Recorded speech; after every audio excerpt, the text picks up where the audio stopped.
Ya, y la siguiente semana, en esto ahora van a ser dando sus pasos, un primer examen conmigo, ¿ya? Un examen práctico conmigo. El temario lo vamos a acabar ahora, entonces se termina su temario. La siguiente semana me dan su examen, ¿ya? Recuerden, para lo que se les ha avisado desde un principio, los que tienen más de 2 inasistencia, o 3 igual o mayor a 3, no tienen derecho a dar ese examen. Se les ha avisado desde un principio, así que no me vengan los que ya saben, y si conocen a uno de sus compañeros que no ha venido solo a una sola clase y no reúnen los requisitos, que no venga ese día, porque no le voy a permitir su ingreso, ¿ya? El parcial puede dar el virtual, pero el examen que yo voy a tomar presencial no la puede dar si es que no tiene asistencia a clases prácticas. Avisen a sus compañeros, porque hay muchos que se aparecen ese día y luego dicen que no sabían. Se les hacen la voz, se les avisa desde un principio, ¿no? El temario es hasta ahora, hasta lo que vamos a tomar en cuenta, ¿no? Sus notas se les va a estar subiendo entre las semanas del 20 al 24 en esta semana, que es la semana de su examen parcial, por si acaso. La siguiente semana acabamos su clase práctica y luego dan su examen parcial. Una cosa, ¿el parcial va a ser a esta hora o en cada práctica? No, en práctica, en práctica. No, el parcial es otra cosa. El examen conmigo es otra cosa. El parcial es virtual, ya saben ustedes las modalidades, lo que siempre hacen. El examen es conmigo en su clase teórica, no en su clase práctica, teórica. Todos aquí en esta. Acá vamos a ver. Aquí, en todos. Yo ya les voy a decir, ustedes solo estudien. Ya. Entonces, comenzamos entonces con los últimos 2 temas. Vamos a comenzar con la parte vascular. Hasta aquí hemos visto todo lo que es el corazón, cómo funciona como bomba. Ahora vamos a ver las arterias y venas. Fisiológicamente hablando, qué es lo que hace referencia para que la sangre, los 5 litros por minuto, pueda llegar hasta los sitios más distales de nuestro cuerpo. De ahí vamos a ver las funciones del sistema arterial y venoso, ¿ya? Que es conocido como distensibilidad vascular, ¿ya? Comenzamos entonces. Fíjense ustedes, aquí tengo un vaso sanguíneo e indica cuando yo hablo de este término que vamos a comenzar con esto, que es la distensibilidad vascular, ¿no? Distensibilidad es básicamente la propiedad de este vaso sanguíneo de producir aumento o disminución de su diámetro, no de su longitud, de su diámetro. Es decir, producir vasodilatación o producir vasoconstricción, ¿verdad? Recuerden cómo es un músculo liso, pues está guiado por nervios simpáticos y parasimpáticos. Los nervios simpáticos producirán vasoconstricción, por ende los parasimpáticos vasodilatación, ¿verdad? Entonces también podemos de ahí mismo sacar el otro término que es la compliancia. La compliancia viene de la distensibilidad, no es el mismo. La compliancia se refiere al volumen, puede ser mayor o menor. Una arteria que está vasodilatado va a poder albergar mayor cantidad de volumen, ¿verdad? En cambio, una arteria que está con una vasoconstricción va a poder albergar menor volumen. Eso nada más es. La distensibilidad es gracias a la compliancia es gracias a la distensibilidad. Entonces, comenzamos por No se olviden, distensibilidad nada más, la propiedad de un vaso sanguíneo de producir vasoconstricción o vasodilatación. Ese nada más es, ¿no? Obviamente se acomoda a los cambios de volumen. Esto es importante. ¿Por qué puede un vaso sanguíneo realizar vasoconstricción o vasodilatación todo el tiempo? Para mantener la presión dentro de ella de manera estable. ¿Cuánto es la presión? 120/80. Entonces todo el tiempo las arterias y las venas deben regular su presión constantemente de acuerdo al flujo que le llega. Si hay menor flujo, producirá vasoconstricción para normalizar la presión arterial a través del sistema de retroalimentación negativo, ¿verdad? Entonces, constantemente hacen estos sistemas para que la presión dentro de ella se mantenga estable, se mantenga de 120/80 y no cambie. Entonces, la distensibilidad se acomoda, se amortigua a los cambios de volumen que el corazón le bombea. Ahora, si nosotros hablamos de las arterias y las venas, pues obvio que las venas son más distensibles, ¿ya? Son más distensibles. Básicamente tienen el poder de poder almacenar mucha cantidad de sangre más que las arterias, por su misma estructura. Las arterias son más rígidas, más gruesas, sus paredes son gruesas, sus capas musculares son más gruesas, en cambio las venas son más delgadas y por tanto son más distensibles, ¿verdad? Es decir, pueden albergar mayor volumen, quiere decir. Por ende, el sistema venoso es el reservorio de la sangre. ¿Dónde está acumulado la sangre? En el sistema venoso está acumulada la sangre gracias a su distensibilidad. Tienen aquí un término y está en su libro. Distensibilidad vascular es igual a aumento de volumen sobre aumento de presión por volumen original. ¿Qué les quiere decir esto? Les quiere decir que la distensibilidad puede variar de acuerdo al grado de volumen que ella puede llegar a tener. A ver, yo me pongo un ejemplo. Tengo un vaso sanguíneo con 10 de diámetro. La presión se mantiene, pongamos que el volumen con 10 de diámetro mantiene un volumen de 5 litros, pónganse. Ahora le llega un volumen 1 litro más. Imagínense que hay un paciente que está con un cuadro de taquicardia por alguna razón o una cardiopatía donde hay mayor gasto cardíaco y por tanto el corazón saca más sangre. Pónganle que saca 7 litros por minuto, 6 litros. Esos 2 litros o 1 litro de más llegan a las venas y a las arterias. En este caso, ese aumento de volumen representa pues un aumento de presión a la arteria que le va a llegar. Así sea un ml, ese 1 ml representa un grado aumento de presión. Por tanto, si yo tenía 5 litros y mantenía una presión de 120-80, por ejemplo, entonces le llega a 2 litros, pues ahora la presión dentro de ella se va a aumentar. No va a ser solamente 120-80, seguramente será 130-90, quién sabe, 140-90. A mayor volumen, mayor aumento de presión. ¿Qué tienen que hacer las arterias en este caso? Tienen que distenderse. Aplican su propiedad de la distensidad, por eso dice por volumen original. Entonces, el grado de presión que se aumenta permite que las arterias se dilaten en ese entonces y vuelven al dilatarse, pues obviamente la presión baja y otra vez vuelve a 120-80. ¿Verdad? ¿Se entiende? ¿Verdad? Entonces, simplemente se ajusta a los cambios de volumen que le pueda llegar y viceversa en el caso contrario, ¿verdad? Si yo tengo un paciente con gasto cardíaco bajo, pónganse que hay un paciente con insuficiencia cardíaca y tiene un gasto cardíaco de 3 litros por minuto. Pues en este caso, las arterias, si estaban con 10 de diámetro, están con vasodilatación, es decir, perdón, con una presión baja, está hipotenso nuestro paciente. ¿Qué tienen que hacer? Tienen que producir vasoconstricción, en este caso, ya no vasodilatación, tienen que producir vasoconstricción, disminuir su distensibilidad. ¿Para qué? Para que la presión dentro de ese vaso sanguíneo se normalice y llegue a 120-80, a pesar del volumen bajo. ¿Verdad? Esa es la propiedad que tienen los vasos y las arterias para poder mantener estable todo el tiempo la presión. Porque si no hay esa presión, obviamente el flujo no va a ser posible para poder llegar a las zonas más distales del cuerpo. A una presión baja no le va a llegar, por ejemplo, hasta las extremidades inferiores, no le va a llegar. Si necesita esa presión para poder seguir sus tejidos de cosido hasta llegar a la parte distal y de este modo los tejidos puedan recibir buena oxigenación y nutrientes. Entonces son 8 veces más, por si acaso, son más distensibles las venas que las arterias, ¿ya? Son más distensibles. Ahora, vámonos con el siguiente, capacitancia vascular. Dice su literatura textual, cantidad total de sangre que puede acumularse en un determinado territorio de la circulación por cada milímetro de presión, ¿ya? Es decir, yo tengo 120-80 presión con diámetro de 10 y el volumen es 5 litros. Esa es la capacitancia, esa es la capacitancia. La capacitancia es el volumen, la distensibilidad es la presión que se mide gracias a la vasodilatación, vasoconstricción. Capacitancia, volumen. ¿Qué volumen? Dependerá en este caso de la distensibilidad de las arterias y de las venas, ¿ya? Por eso fíjense su terminología o su fórmula, será aumento de volumen sobre aumento de presión, ¿ya? Entonces, de ahí podemos nosotros llegar a deducir que las venas obviamente tienen mayor capacitancia, también es decir, pueden albergar mucho mayor cantidad de sangre gracias a su distensibilidad. A mayor distensibilidad, mayor capacitancia, ¿verdad? Entonces, eso es el término apropiado.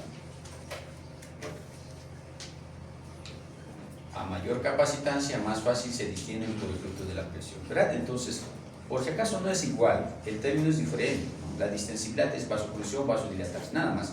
Pero el volumen, como yo mido con el término de la capacitancia, ¿no? La capacitancia. Esto y es gracias a la presión, porque se supone que cada 5, 10, 15, 20 ml ya tiene una presión determinada, entonces eso será gracias a sus presiones. Es lo mismo. Bien, entonces, por ende podemos decir que un vaso, una vena, será pues o tendrá mayor capacitancia que una arteria. Ahí está la verdadera sangre. Entonces el reservorio, cuando hay una pérdida hemática por alguna causa, un traumatismo, por ejemplo, se moviliza la sangre desde el sistema venoso. Se moviliza desde ahí, porque ahí está la gran reserva.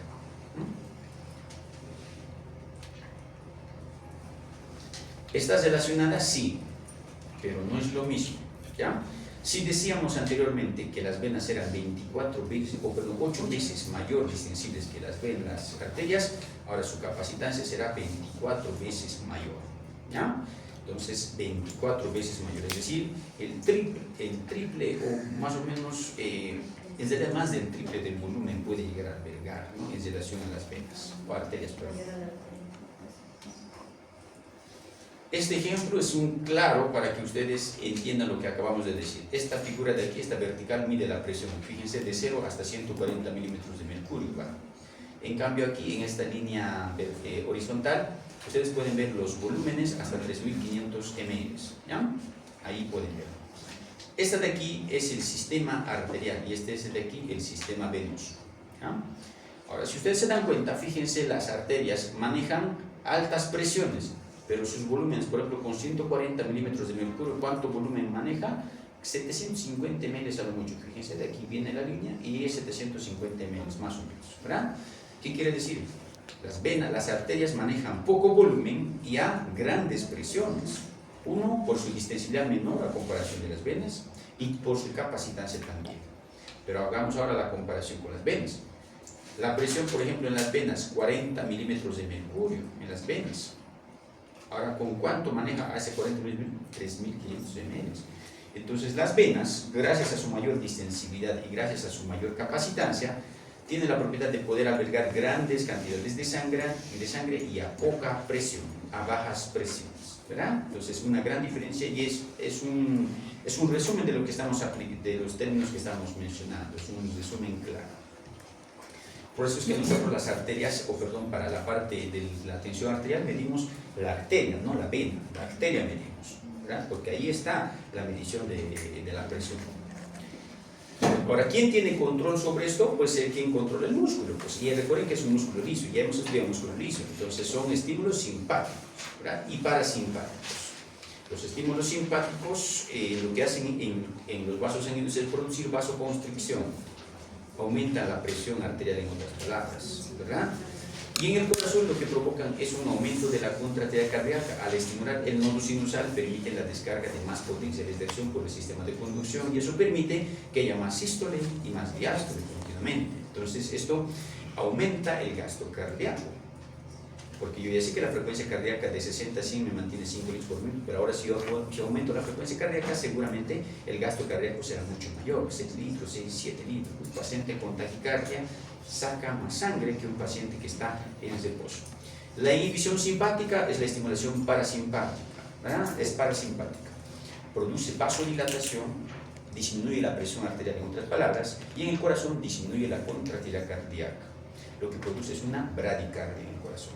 Con esto disminuye el gasto cardíaco, baja. Muy bien, entonces ese es el control que tenemos. Los estímulos simpáticos disminuyen la capacitancia vascular. Esto es obvio, ¿verdad? Obvio. Si yo tengo una arteria con 10 de diámetro, ahora viene una estimulación simpática, la disminuye a 5, a la mitad, porque produce vasoconstricción, pues ahora el volumen también baja en esa arteria. Pues no es lo mismo una arteria de 10 que tiene 5 litros que otra arteria de 5 que tiene la mitad de ese volumen. Entonces, siempre que haya vasoconstricción, el volumen bajará, es decir, la capacitancia disminuirá. Por eso los estímulos simpáticos producen disminución de su capacitancia. Eso es lo que hace. Ahora, algo hay que tomar en cuenta, un ejemplo, en los casos de pérdida hemática, lo que tenemos, el gasto cardíaco de nuestros pacientes aumenta y la fuerza de bombeo también, es lo mismo. Si yo tengo una pérdida hemática de unos 2 litros, por ejemplo, o 1 litro, a partir de 1 litro a 2 litros, entonces hay hipotensión sistémica. porque el volumen de los 5 litros ha bajado y por tanto, si 5 litros me mantiene una presión de 120-80, ahora como hay pérdida, entonces la presión baja, se vuelve hipotenso el paciente. ¿Qué hace el corazón? El corazón compensa. ¿Cómo lo hace? Aumentando la frecuencia cardíaca. ¿Por qué tiene que aumentar el gasto cardíaco? Entonces, si la fórmula es volumen sistólico por frecuencia cardíaca, el volumen sistólico siempre se va a mantener igual. Pero la frecuencia cardíaca, al producir una estimulación simpática, puede aumentar, puede ser hasta 180, 200 latidos por minuto, como eso está sacando el doble de lo que antes sacaba, ¿verdad? Entonces aumenta la contracción cardíaca con el fin de compensar el gasto cardíaco para la parte sistémica. Eso cuando hay pérdidas hemáticas considerables, ¿ya? Tenemos, por ejemplo, la hemorragia, una de ellas, ¿ya? Donde hay una pérdida por algún traumatismo, alguna lesión por objeto cortopunzante, etc. Vamos a entrar a otros. La pulsación de la presión arterial, ¿ya? Entonces, esto para medir, en este caso, las presiones durante la sístole y de la diástole, ¿ya? Y básicamente esto es gracias a las propiedades, en este caso, de la distensibilidad y su capacitancia, ¿ya? Mide básicamente la diferencia de las presiones sistólicas y las diastólicas, es la diferencia de presión de pulso. Entonces hace una diferencia, si 120 era sistólica y la diastólica 80, entonces la media será 40, entonces la presión media de pulso es 40 milímetros de mercurio en ese rango, ¿ya? Entonces aquí yo tengo 40 milímetros de mercurio como la presión de pulso entre la diferencia de la sistólica con la diastólica. Y patologías cuando hay un aumento de la presión de pulso. Si normalmente la presión de pulso se mantiene en 40 milímetros de mercurio, esto indica una presión estable normal. Pero imagínense que hay una estenosis aórtica. Estenosis quiere decir obstrucción casi total. ¿De dónde? De la válvula aórtica. En estos pacientes, como no hay salida en la sístole por obstrucción de esa válvula, en los casos de fiebre reumática, por ejemplo, se da estos procesos de calcificación, entonces el volumen sistólico disminuye drásticamente. Baja porque al estar obstruido no saca la cantidad de sangre que tiene que salir y por ende baja. Entonces esto disminuye la presión de pulso porque le llega menos volumen a la parte sistémica, y si baja el volumen, pues también la presión sistólica baja, así como la diastólica. Entonces la diferencia de presión de pulso también cambia. Y vamos a nombrar algunas patologías, no es necesario que se aprendan, solamente como ejemplo. La medición de la presión y de la tensión arterial dado en la arteria braquial. ¿Ya? Aquí nosotros tenemos como un esfingonanómetro, tiene su calibrador que es en milímetros de mercurio, ¿ya? Y lo que se hace es lo siguiente. En este caso, nosotros realizamos la medición de la presión más o menos como 4 dedos de la flexura, superior a ella. De la flexura, 4 deditos.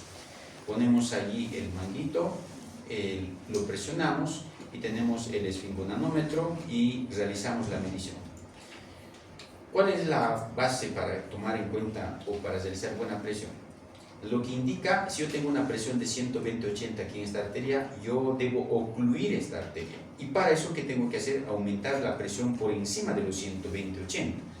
Entonces la literatura indica de 20 hasta 40 milímetros de mercurio más. Entonces si 120 era normal, aumento 40 milímetros de mercurio más. Entonces que sería 160 aproximadamente o 140 por lo menos. Entonces con 140 ustedes ya pueden hacer la medición correcta. Entonces, al aumentar la presión de 140, lo que están haciendo aquí es cerrar a la arteria braquial, porque han aumentado la presión más de lo normal y por ende se cierra esta arteria braquial. Al cerrarse la arteria braquial, el flujo hacia la parte distal de este brazo disminuye, no solamente de este brazo por si acaso, no estamos hablando de las profundas, solamente de la arteria braquial, no es que va a entrar en isquemia, etc. No. Entonces, presionamos, se cierra.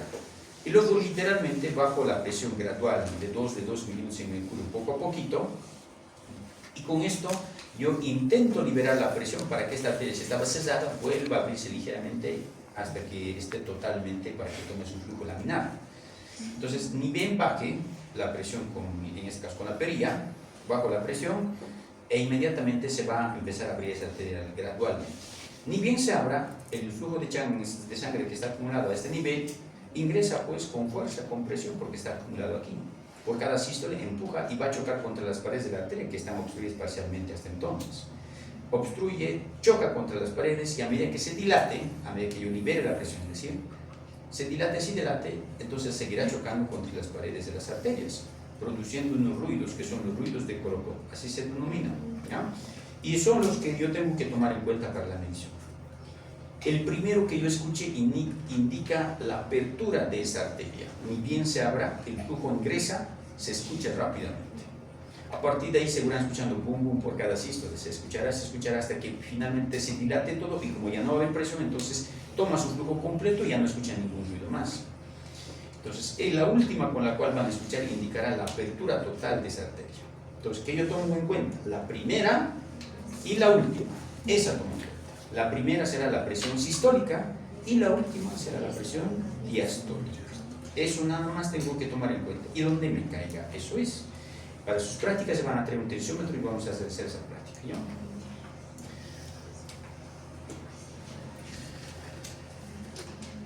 Ya esto ya hemos hablado, ¿no? ¿Cuáles son los factores que pueden aumentar la presión del pulso? 1, el aumento del gasto cardíaco y 2, la disminución de la capacitancia arterial.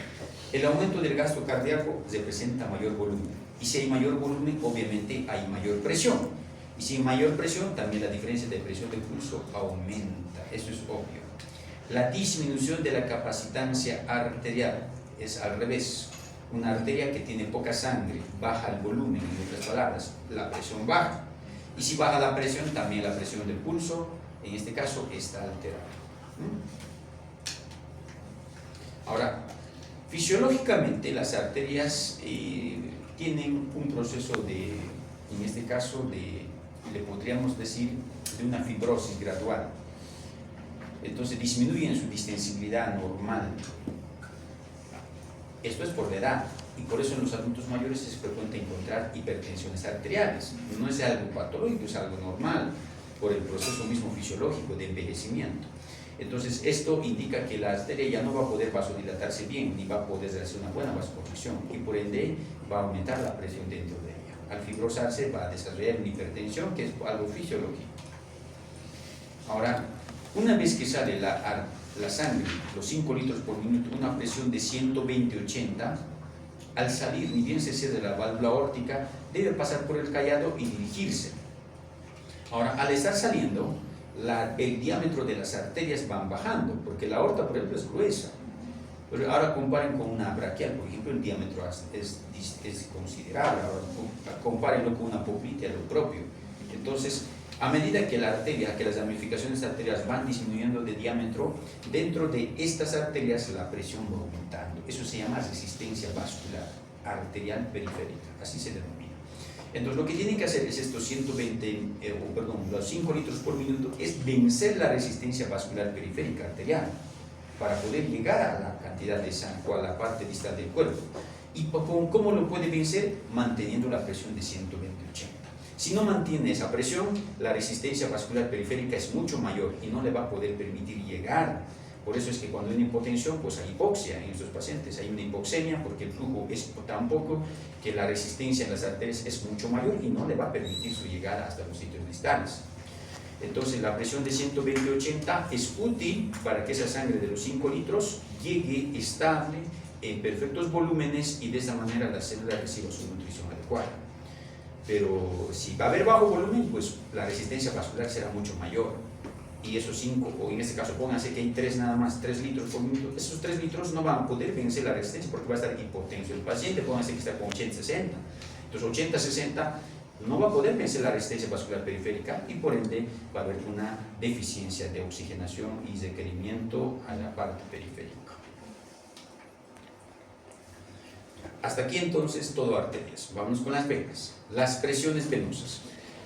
Para medir la presión venosa, yo tengo que medir la presión venosa central y periférica. La presión venosa central es la presión de la aurícula derecha, porque recuerden el recorrido, ¿verdad? Toda la sangre desemboca en la aurícula derecha. Estamos hablando de las venas. Allí. Entonces, la presión de la aurícula derecha es la presión venosa central. ¿Y cuánto es? Es de 0 milímetros de mercurio. ¿Ya? Es de 0 milímetros de mercurio. ¿Por qué tiene que ser 0? En cambio, en las periféricas es hasta 90 milímetros de mercurio. Por ejemplo, ahí de las extremidades inferiores allá abajo es 90 milímetros de mercurio. En cambio, aquí arriba, en el corazón, en la aurícula derecha, es 0. ¿Por qué? ¿Por qué tiene que ser mayor la presión abajo y por qué la presión 0 aquí arriba?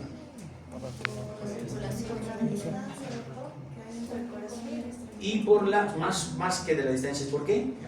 Por la gravedad. Por la gravedad, pues está abajo, tiene que subir, ¿verdad?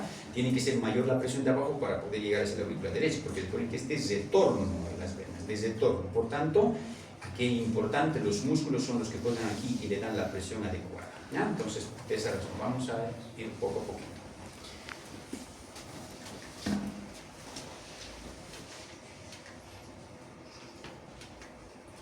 Ya. Es de cero la presión en la aurícula derecha. Sin embargo, en casos patológicos puede llegar a superarse esta presión, ¿ya? Por ejemplo, puede subir hasta 30 milímetros de mercurio. En los casos, por ejemplo, de una insuficiencia cardíaca, puede aumentar la presión dentro de ella. O bien disminuirla, por ejemplo, de menos 3 hasta menos 5 milímetros de mercurio, cuando, por ejemplo, hay una pérdida considerable de sangre, es decir, la precarga disminuye, ¿ya? Entonces, esto es importante porque nos permite entender al corazón como una bomba y la presión que se maneja en ella tiene que ser siempre baja, a diferencia de la parte periférica. En casos patológicos esto debe cambiar, es cambio de hecho, ¿no? Ya. La presión media periférica, sin quitando el agua, porque la presión periférica total con la presión hidrostática, que es la medición del agua, es de 90. Pero la presión venosa periférica, así total medio, es de 4 a 7 milímetros de mercurio, ¿ya? Esto hay que recordar. Vamos, la resistencia venosa, por si acaso, es la misma por si acaso, es la misma, pero esto es en relación a las venas, es decir, de retorno.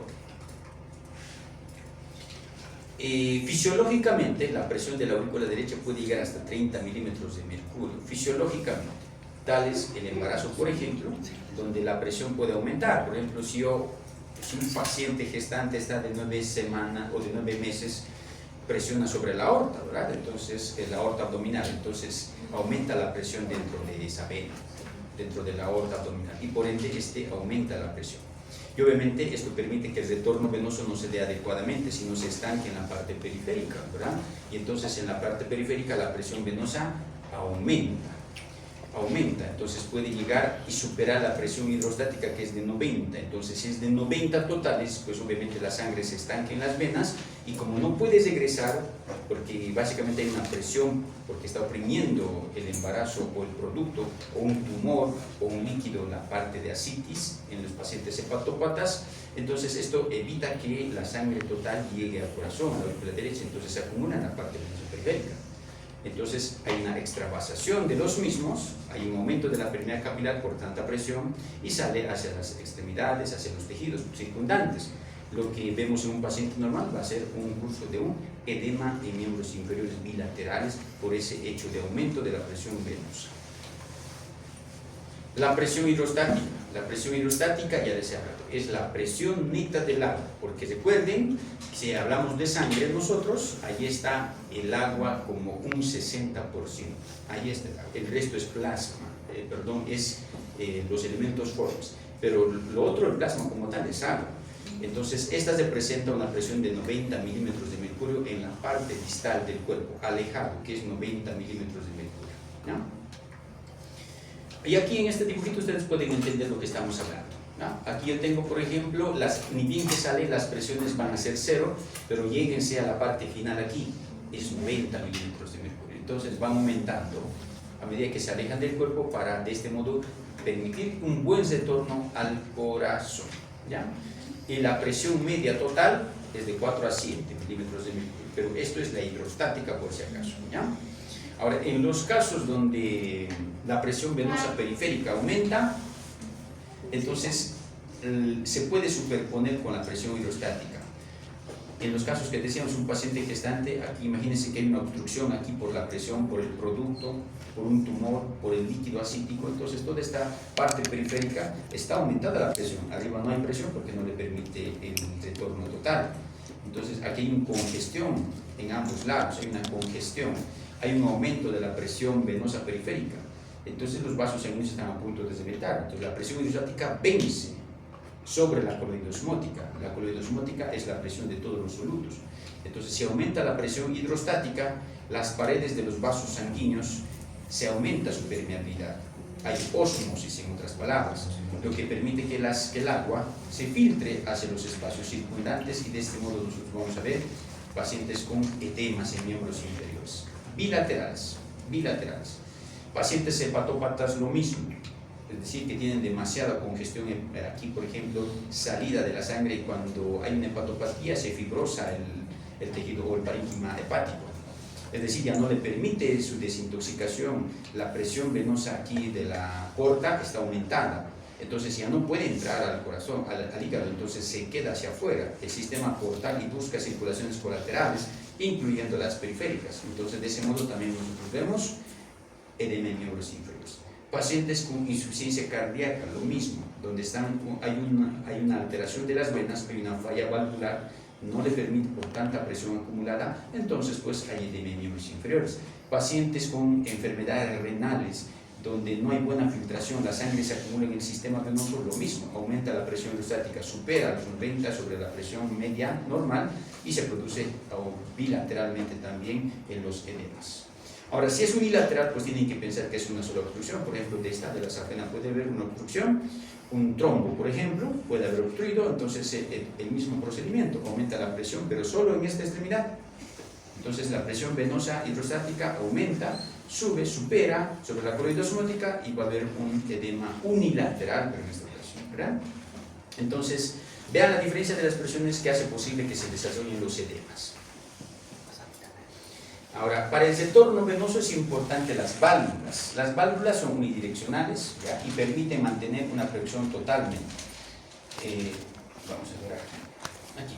Unidireccionales. Estas válvulas básicamente se manejan gracias a gradientes de presión dados por los músculos. Están entre los músculos.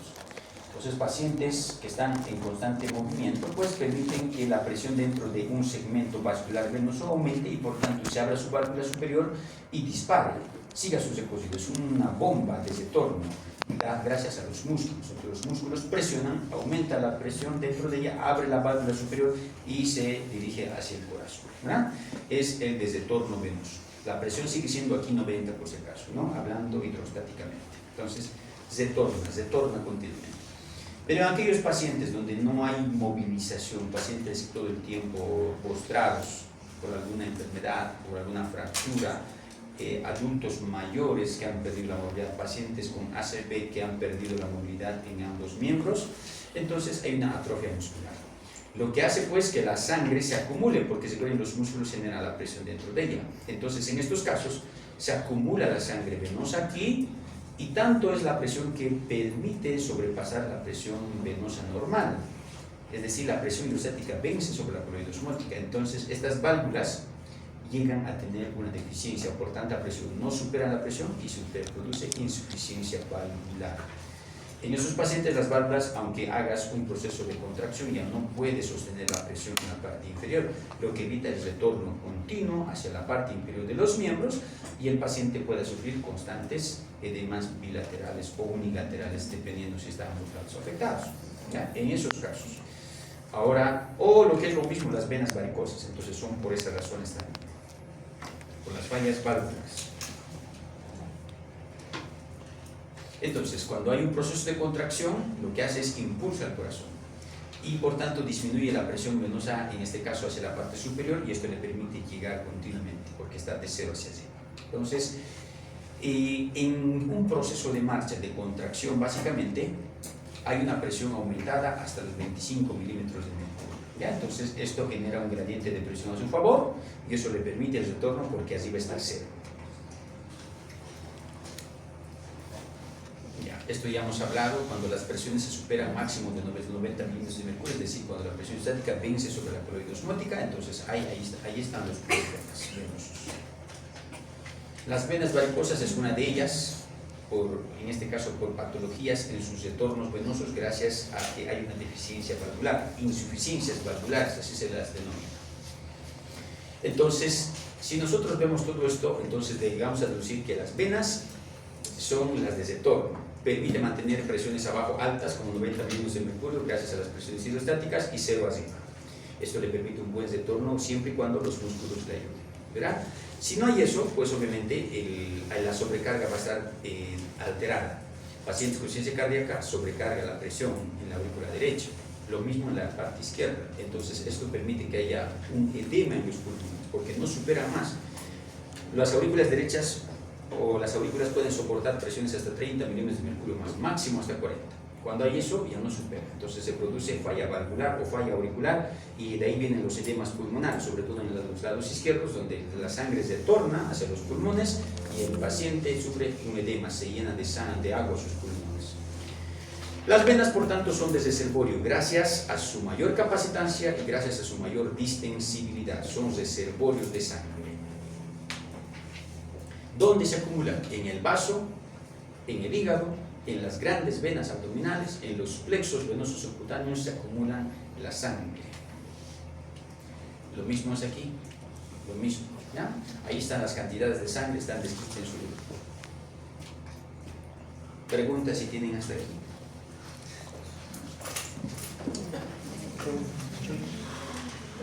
¿Cuál es la presión? ¿Qué? ¿Cuál es la presión? ¿Qué cosa?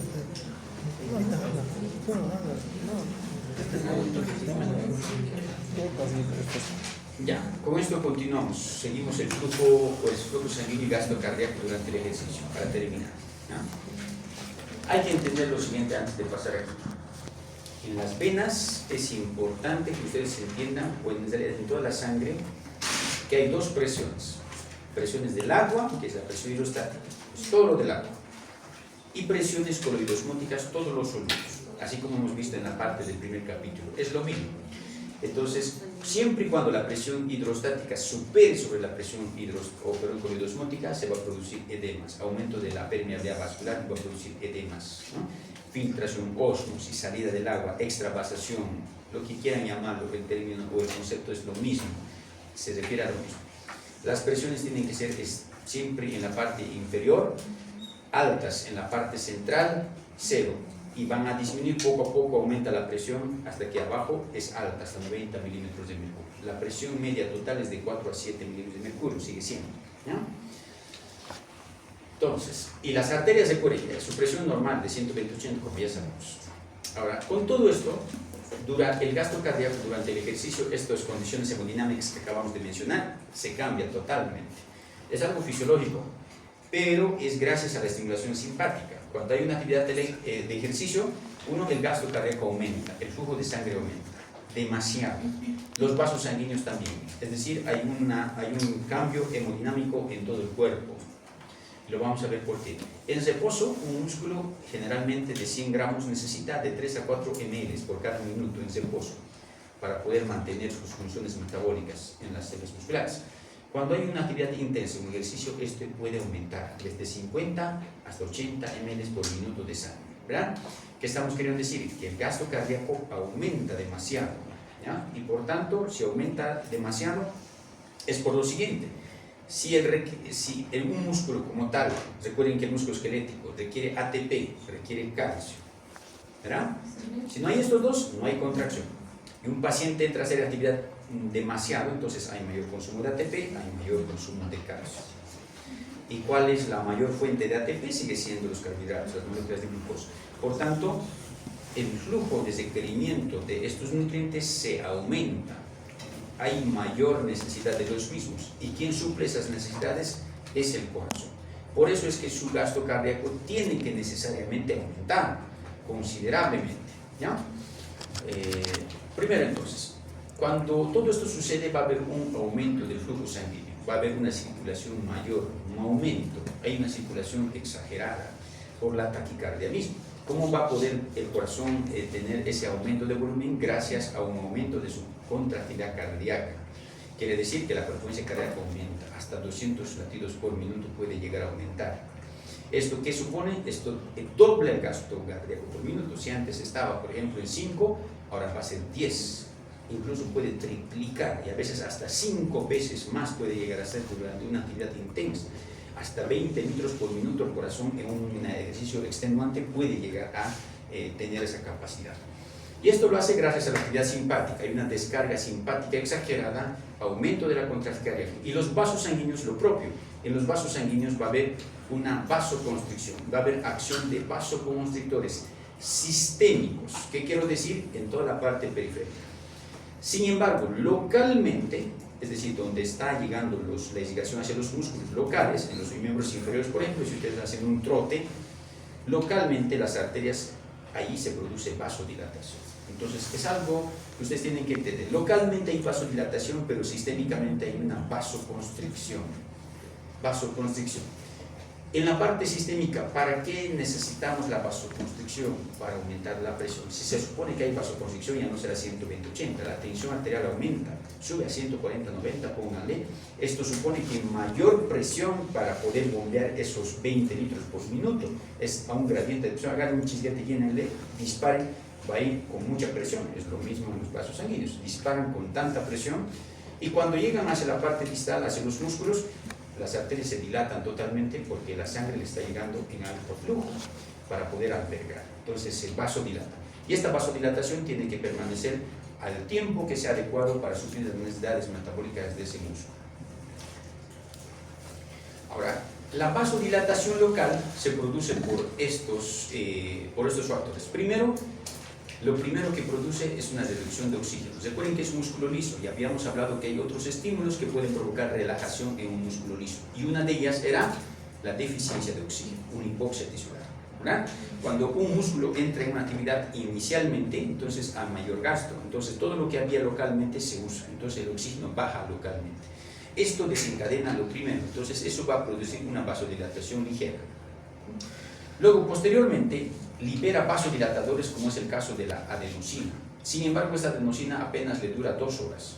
Y el paciente, imagínense que una de ustedes sigue haciendo ejercicios, sigue haciendo más de 2 horas de ejercicios. Entonces se liberan otras sustancias, iones potasio, ATP, ácido láctico, CO2, el pH cambia. Esto que produce, estas sustancias permiten que el músculo liso se relaje más de 2 horas, permanentemente. Entonces el vaso sanguíneo se dilata completamente, sistémicamente ya está habiendo una vasoconstricción.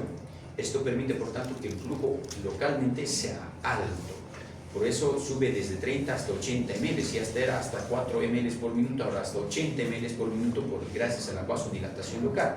Con esto el músculo se suple de todo lo que necesitaba para seguir realizando su actividad de contracción. ¿Ya? No se olviden estas sustancias, preguntas de exámenes.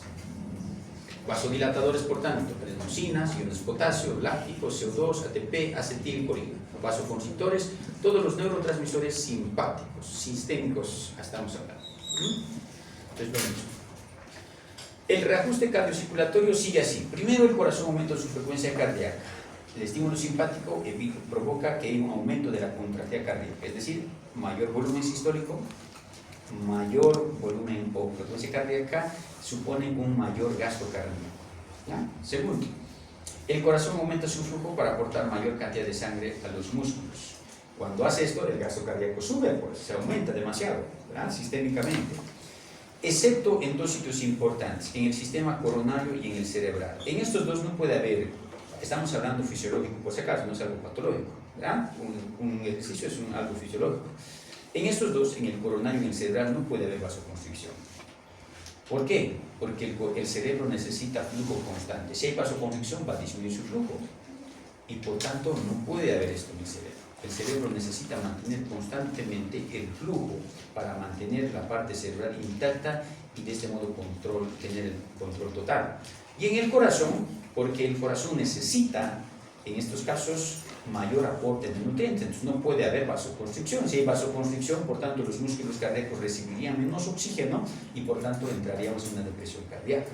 Cuando ahora en el corazón hay el mayor aumento de la contractilidad cardíaca, entonces no puede haber.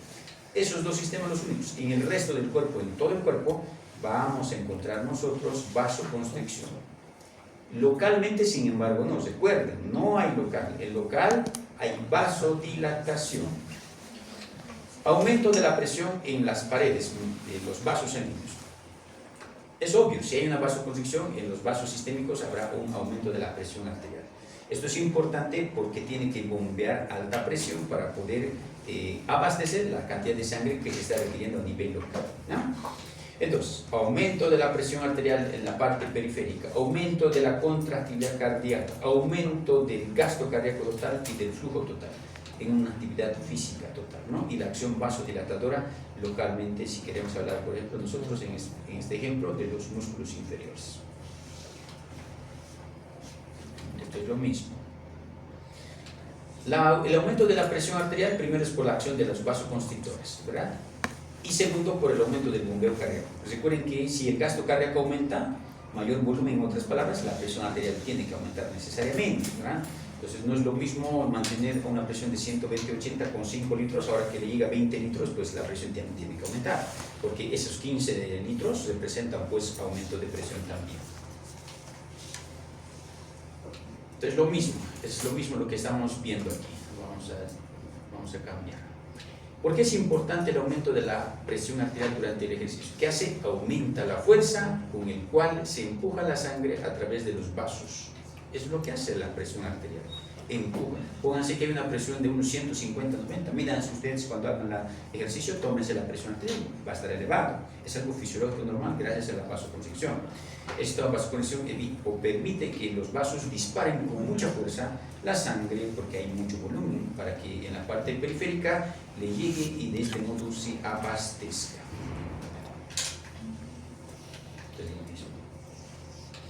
En estos casos, ahora, si esto pasa en las arterias, si hay mayor cantidad de sangre en las arterias, pues también mayor sangre tiene que haber para el retorno, ¿verdad? Eso es obvio. Entonces, aumenta el nivel de retorno venoso, aumenta el nivel de retorno venoso. Aquí nosotros vamos a poder ver un círculo en una actividad física y en reposo.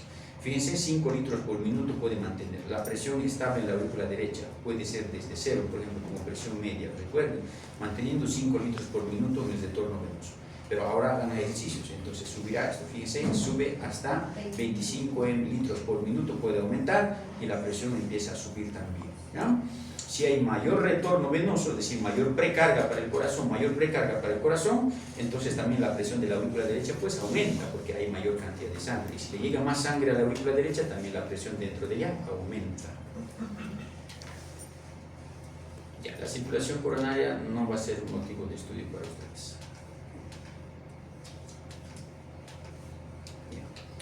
Recuerden, en todo esto, quien tiene el control, incluido el flujo sanguíneo coronario, es el sistema nervioso simpático, ¿ya? Gracias a sus neurotransmisores simpáticos y parasimpáticos. Si yo quiero provocar vasodilatación, pues es el parasimpático y de este modo hay una liberación de neurotransmisores parasimpáticos, lo que hace que la contractilidad cardíaca también disminuya y su flujo también disminuya.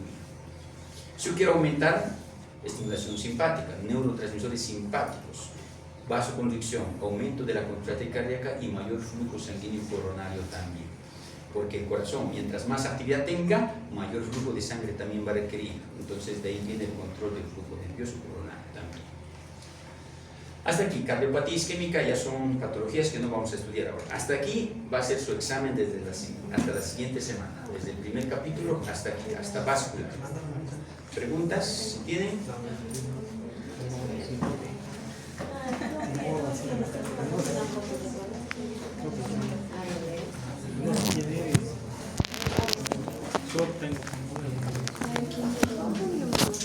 Sube muchas historias. Si no tienen ninguna pregunta, nos podemos retirar. Nos vemos en sus clases. Talleres.